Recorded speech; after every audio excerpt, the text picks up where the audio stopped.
Hello, good afternoon sir. হ্যাঁ, good afternoon. কি করছেন? আরে এই তো ইলেকশনের রেজাল্ট বেরিয়েছে, তার বিভিন্ন নিউজ ফিডে আসছে, সেগুলো পড়ছি।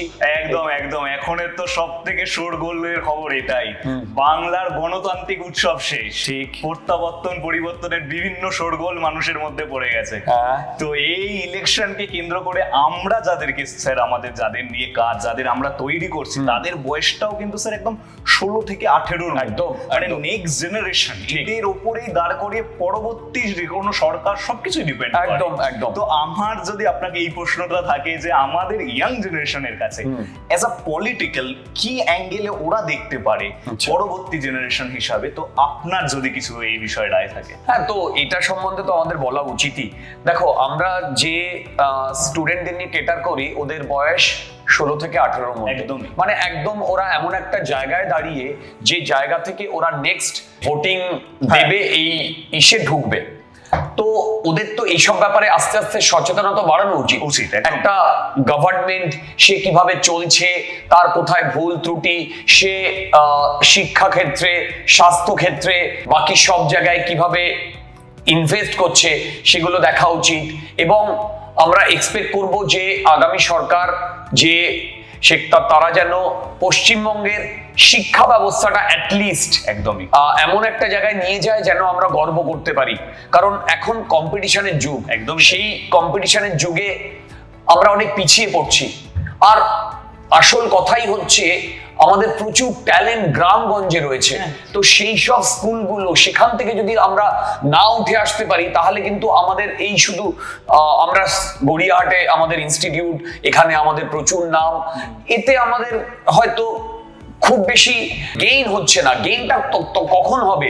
যখন সারা পশ্চিমবঙ্গ থেকে স্টুডেন্ট উঠে আসবে, একদমই। প্রতিটা স্কুল ভালোভাবে চলবে। সঠিক। তো সেটার জন্য গভর্নমেন্টকে ইনিশিয়েটিভ নিতে হবে।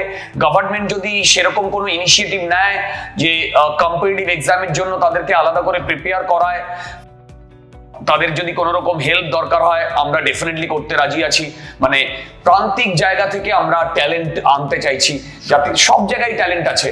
তো এতদিন আমাদের শিক্ষা ব্যবস্থার যেটা ছিল, সেটা তো কিরকম ছিল সবাই জানে। তো এর থেকে আমরা অ্যাটলিস্ট 100 টাইমস বেটার জায়গায় পৌঁছতে চাইছি। একদমই একদমই সঠিক স্যার। মানুষও একটা নতুন পথ বেছে নিচ্ছে, এবং সেই পথকে ঘিরেই কি স্যার আমরা এই এক্সপেকটেশন রাখতে পারি, বিগত বহু বছর ধরে আমরা ওয়েস্ট বেঙ্গল বোর্ডের ক্ষেত্রে যে জিনিসটা দেখে এসেছি, যে শিক্ষা ব্যবস্থা অনেকটা পরিমাণে ইনফ্রাস্ট্রাকচার ভেঙে পড়েছে। ঠিক। সেই জায়গা থেকে কি আমরা যেই পথে নতুন সবাই মিলে হাঁটলো, সেই পথটাকে আমাদের ডেভেলপমেন্টের একদম। ডেভেলপমেন্টের প্রথম কথাই হচ্ছে শিক্ষা। একদম। কোনো জাতি শিক্ষা ছাড়া বড় হতে পারে না। সঠিক। সে তুমি যত বড় জাতি হও। ইসরায়েল এত কেন ওরা উন্নত? ওদের ব্রেন দেখেছো, ওদের শিক্ষাগত যোগ্যতা দেখেছো কোন লেভেলের। তো সেই জন্যই আমাদেরও একটা জাতিকে যদি তুলতে হয়, তাহলে শিক্ষা হচ্ছে প্রথম ধাপ। ওটা দিয়েই তোমাকে জাতিকে গড়তে হবে। এটা আমার কথা না, এটা স্বামী বিবেকানন্দের কথা। একদম ঠিক। তো সেই কারণে, এবং সেই শিক্ষাটা কোথা থেকে আসতে হবে? একদম লোয়ার লেভেল থেকে আসতে হবে। আমাদের ছোট ছোট স্কুলগুলোকে ঠিক করতে হবে। তাদেরকে বোঝাতে হবে যে তুমি যদি শিক্ষিত হও, তাহলে তুমি কি গেইন করবে, আর তুমি যদি শিক্ষার আলো না পাও, তাহলে তুমি কি লুজ করবে। ওদেরকে এই জিনিসটা বোঝাতে হবে, এই জিনিসটা শেখাতে হবে। তো এটা করাটাই এখন আমাদের চ্যালেঞ্জ। তারপরে তো হাই স্কুল আছে, কলেজগুলোর আরো ইনফ্রাস্ট্রাকচার বেটার করতে হবে।